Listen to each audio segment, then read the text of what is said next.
आज बनवणार आहोत सोयाबीन मंचुरियन रस्सा। त्याच्यासाठी लागणारं साहित्य बघून घ्या कशा पद्धतीने आहे।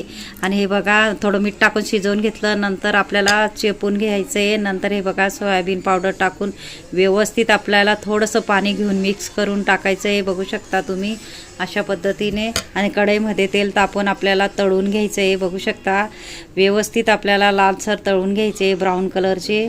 अगदी सोपी रेसिपी, नक्की ट्राय करा आणि काढून घ्यायचं आहे। बघा जो मसाला आता बारीक करून घ्यायचा आहे आपल्याला, पाणी टाकून अजून व्यवस्थित बारीक करायचा आहे। कढईमध्ये बघा जे होते ते आपल्याला सर्व काढून घ्यायचे आहेत मंचुरियन।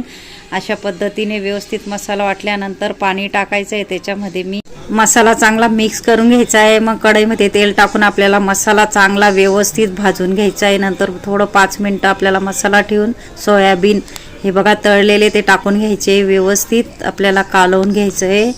आणि हे बघा बघू शकता तुम्ही किती मस्त कालवून रस्सा भाजी आपली होणार आहे, सोयाबीन रस्सा भाजी। त्याच्यामध्ये आपण पाणी ॲड करणार आहोत। नंतर हे बघा व्यवस्थित आपल्याला हलवून घ्यायचं आहे आणि त्याच्यामध्ये पाणी ॲड करायचं आहे।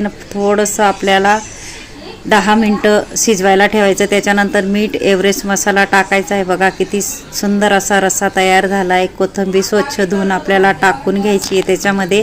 हे बघा किती तरीदार मसाला रस्सा तयार झाला आहे, बघा सोयाबीन रस्सा।